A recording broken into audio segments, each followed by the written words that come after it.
Hi, welcome to Chris Cook for You Too. Still trying to bring you some recipes that you can put on that Thanksgiving table to make it oh so special. But I really have a treat for you today.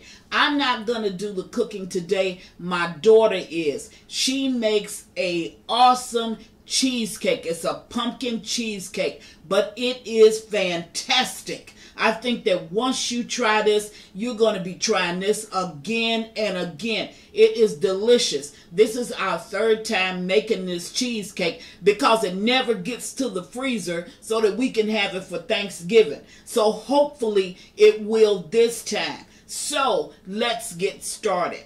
First, you're going to need, here are the items you're going to need in order to make the crust.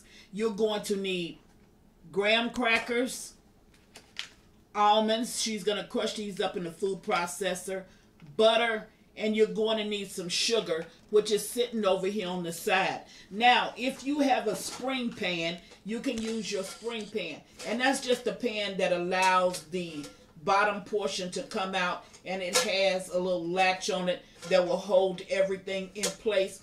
If you're using, well, whether you use the spring pan or not, you don't have to use one if you don't have it. You will need some parchment paper. What she does with the parchment paper is she put it in the bottom once she sprays this with some type of spray, which it can be Pam. Then she puts it in the bottom because the parchment paper has to stick to the bottom. So that's what you're going to need in order to make your almond and graham cracker crust. Now, the items that you're going to need in order to make the filling for this fantastic cheesecake, you're going to need flour, sugar, sour cream, whipping cream, cream cheese, cloves. You want pumpkin puree. You do not want to use the pumpkin mix, because that will take away from the recipe. So make certain when you go into the store that you get the 100% pumpkin, or it will say pumpkin puree on the front of it. You will need nutmeg, ginger, vanilla extract, cinnamon, and you're going to need eggs. Now, we're going to go away and get everything all measured up. Of course, your measurements will be in the description box for this fantastic cheesecake, and we're going to meet you at the blender. We're going to show you first at the table how to put together the graham cracker crust so that you can get that in the refrigerator. And while you're doing the filling, that can be chilling, and when it gets through chilling, I think I rhymed right there. When it gets through chilling, then we can go ahead and put this cake together. But I guarantee you, this is going to go down in the archives because this is a delicious pumpkin cheesecake. We'll be right back. Okay, now we're back, and I'm actually doing the filming, and she's preparing the pan. She's taking the parchment paper that she cut to fit the pan, and she's putting it inside of the pan. And what's actually making it hold is the fact that she used the cooking spray. Okay. So now that that's done, she's going to sit that pan to the side, and she's going to go ahead and make the crust. Now, to make this crust, you're going to need to grind up very finely some almonds. And it's 1/3 almonds, but of course, we're going to have your ingredients in the description box. So she's going to grind that up.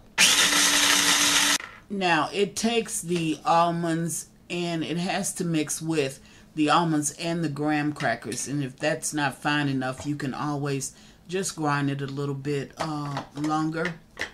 So you're going to mix in the bowl in order to make the crust. You're going to mix your almonds along with your graham crackers or your graham cracker crumbs. You're going to mix that, and that's going to be along with your butter and your sugar. Now, your spring pan or whatever pan it is that you're going to use, you're going to refrigerate that. Once you put the crust in, you're going to refrigerate that so that you can go ahead and make the filling. Now don't worry about the ingredients that you see, and I'm not telling you exactly what it is, because again, I will put that in the description box on the video. So she's mixing together the graham cracker crumbs along with the sugar and along with the finely chopped up almonds. Now once you get all of that blended together, she's going to add melted butter to that. She's going to mix that all in, and then she's going to put in the layer of graham cracker crumbs for the crust. She's going to put that into the pan. Now, she is not coming up the sides of the pan. She's only going to do the bottom for the graham cracker crust. So that's all that you need to do, is just the bottom. You don't have to come up the sides. If you come up the sides, you're going to need a little bit more ingredients. So keep that in mind. The ingredients that will be listed will just be enough for you to cover the bottom of a 10-inch spring pan or a regular pan. So we're going to go ahead and mix that up. Then when she gets ready to put it into the bottom, I'll bring you right back. Be right back. Okay, now we're back, and she's blended up all of the ingredients for the crust. So now she's pouring it inside of the pan, and she's going to flatten it in the bottom. And that's all you have to do, is just flatten it out in the bottom of the pan. Okay, remember I told you we're not coming up the sides, so that's not something you have to worry about. And once she puts it in the refrigerator to chill, the butter is going to cause, the melted butter that she blended into the graham crackers and the sugar, that's going to cause it to adhere to the bottom of the pan, and that you won't have to worry about. Now what she did do was to take out, if you see right there in the cup, she took out a half a cup of the crust crumbs. And the reason for that is because she's going to put that on top of the pumpkin cheesecake. So if you want to have a topping on yours, just go ahead and take out 1/2 cup of the graham cracker crust crumbs so that you can use for the topping, and put the rest inside the bottom of the pan. Now that's the way it looks. We're going to put it in the refrigerator, and we'll meet you at the mixer. Be right back. Okay, now we're at the blender, so we're going to go ahead and we're going to start it. The ingredients to mixing up together. She already has the cream cheese in the bowl. Now she's going to go ahead to the cream cheese and add the sugar. And you want to keep on blending the sugar in until you get it all mixed in well. Now you want all of your ingredients to be mixed in very, very well.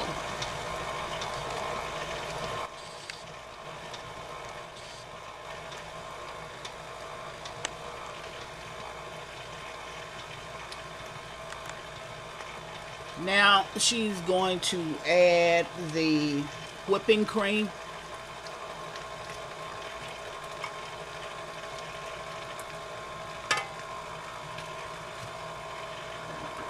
To the whipping cream, the sugar, and the cream cheese, she's going to add the vanilla extract.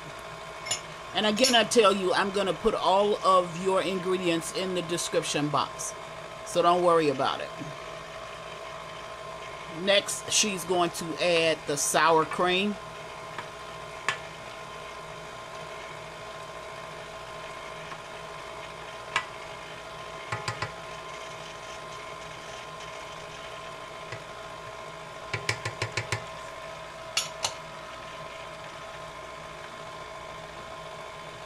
To the sour cream, she's going to add all of her spices. And one thing that I want to tell you is it calls for 1/8 of allspice, and I didn't have that out on the table.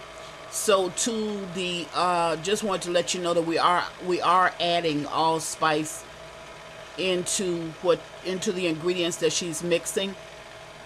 So that'll be in the description box as well. Now she's going to add her eggs one at a time.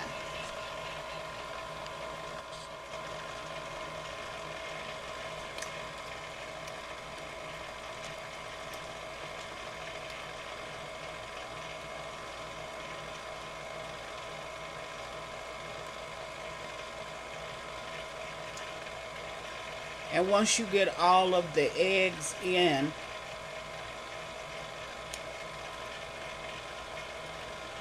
you want to stop your mixer for a minute, and you want to blend down or scrape down the sides of your bowl,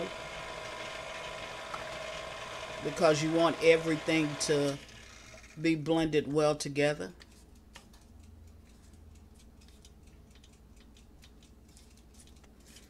Now this is really not that hard to do. It's very simple. You guys got to know that I'm doing this, I'm filming this, and I'm not really good at this. This is not what I do. You know, I'm normally on the other side of the camera. So when you get it, looks like it's defocused. I'm sorry. But that's my filming. And I noticed that it just cleared up. So that's my filming. Now you want to mix all of that up really, really well. All of the ingredients. That's the look inside of the bowl.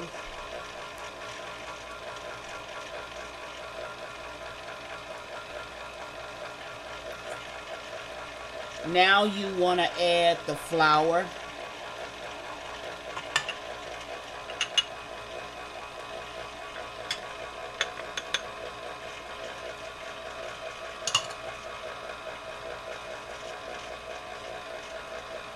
You're going to stir that all together. And the next ingredient you want to add is, of course, your pumpkin. Now remember, do not get pumpkin mix. You want to make certain that you get pumpkin puree, or I might say 100% pumpkin. Okay, we're back, and the cheesecake is ready to go in the pan so it can bake. Again, 350 degrees for roughly 1 hour 25 minutes. So she's scraping down the bowl. Has a beautiful color. The taste is on point. Only thing that's off in this video is just my me holding the camera. But guys, as long as you can understand what to do, it's not about me holding the camera. It's about me showing you how to actually put this together. So whether it's defocused or focused, if you can see what I'm saying and know what it is that I mean, everything is going to work out fine. This is a very good, matter of fact, it's an excellent dessert. Okay, that's done. So we're going to go away, put it in the oven, and I'll bring you back when it comes out of the oven. 1 hour and 25 minutes. Be right back. Okay, now the cheesecake is ready.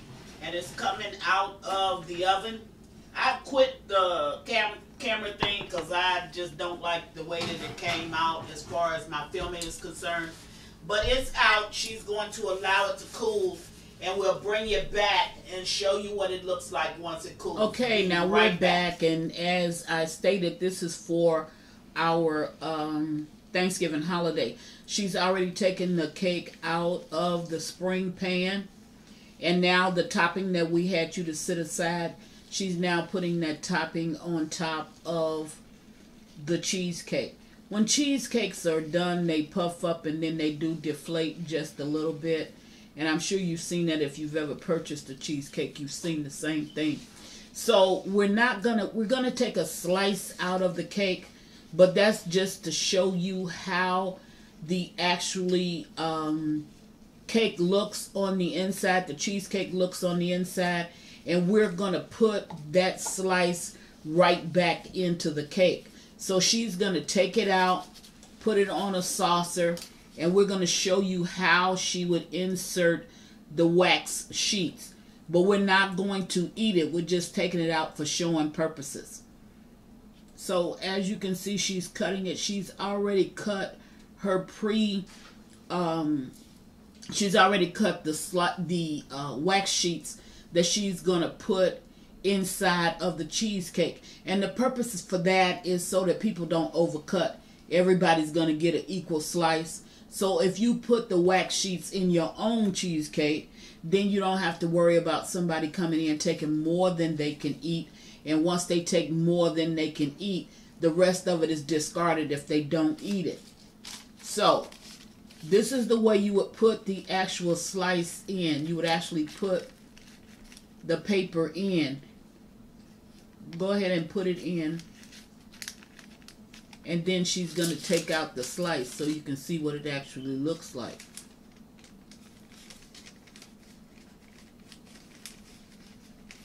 Okay, now those wax sheets go down on every side.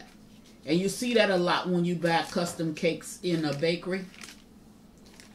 So now she's going to take that slice out. So just imagine her doing it all the way around.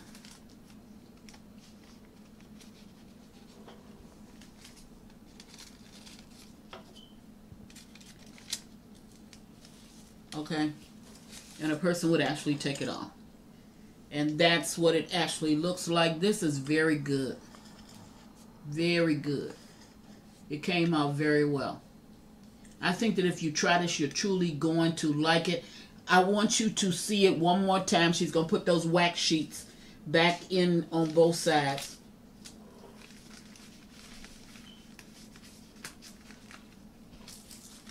So that just shows you how it would go. And then your guest would just take a slice. And then you can remove the wax sheets as they take a slice. Okay?